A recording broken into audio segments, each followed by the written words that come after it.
So today we are going to learn a new game, and I think a lot of you might know it by other things. I wanted you to go ahead and get your supplies out. First, you'll need a deck of cards. If you don't have a deck of cards, that's fine. You can make your own cards. Just cut out little pieces.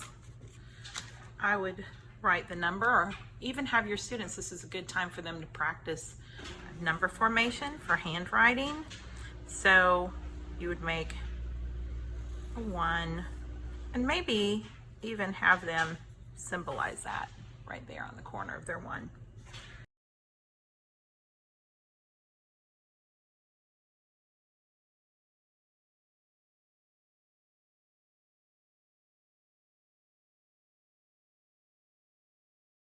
Next, I think it's really important to have maybe counters. If you did your cards to 10, it's good to have 10 counters or even a number line. This is something that I have at home, or because I'm a teacher, but if you don't, it's a pretty easy thing to make. Just make a number line. It can look pretty much any way. You want to start here with 0, and here you want to go to 10.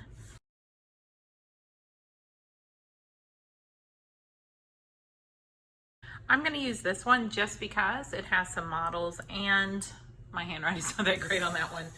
Anyway, I'm also going to just use the cards. If you're using a deck of cards, I would recommend taking out these. We don't want to quite get to that yet, so that's going away. And then I just have a deck of cards. Here are different ways to play the game.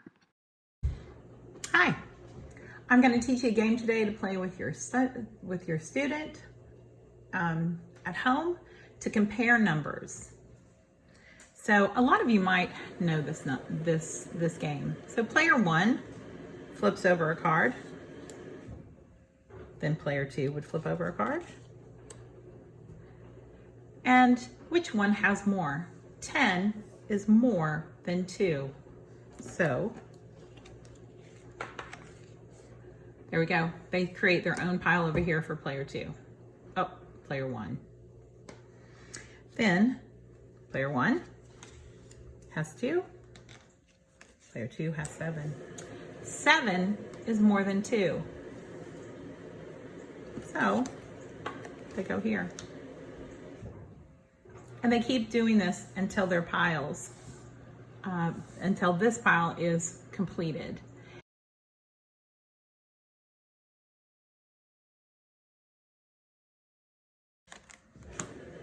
All right, okay. Here's another way to play this game. And this time it's using a number line.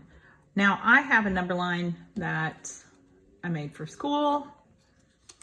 I'm sure you probably don't have that at home, and it's no big deal. Don't worry, because you can make your own. Just a little strip of paper, and there you go.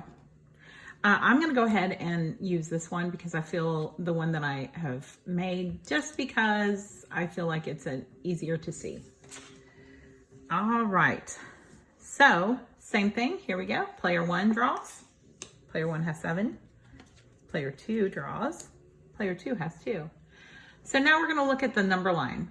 And if we start at 0, we go until we find that first number is 2. And then 7.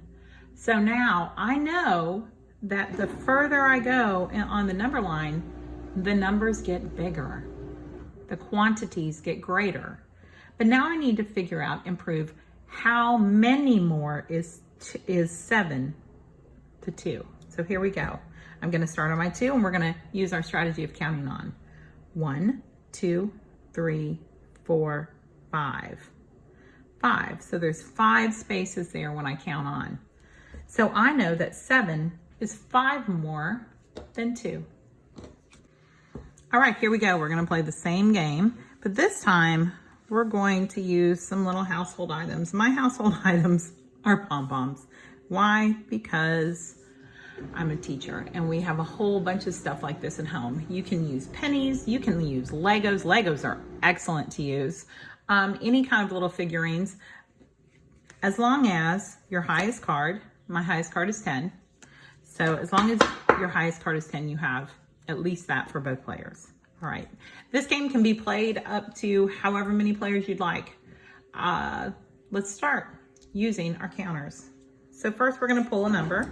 Player 1 pulled 2. Player 2 pulled 7. Now what they're going to do are the players are going to create their numbers below they're going to show their number below their card or beside their card.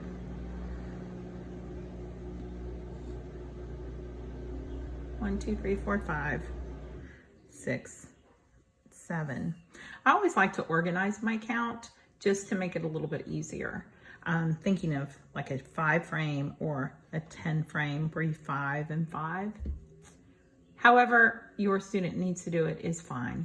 Now, we're going to use the strategy of matching to compare these two numbers to prove that 7 is greater than 2.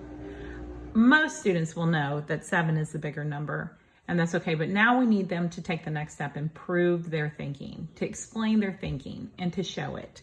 So here we go. We're going to match 1, 2. So now player 2 is left with none, but player 1 is left with none, but player 2 has all of these left. So I'm going to reorganize. And how many? 1, 2, 3, 4, 5. So I know that 7 is 5 more than 2.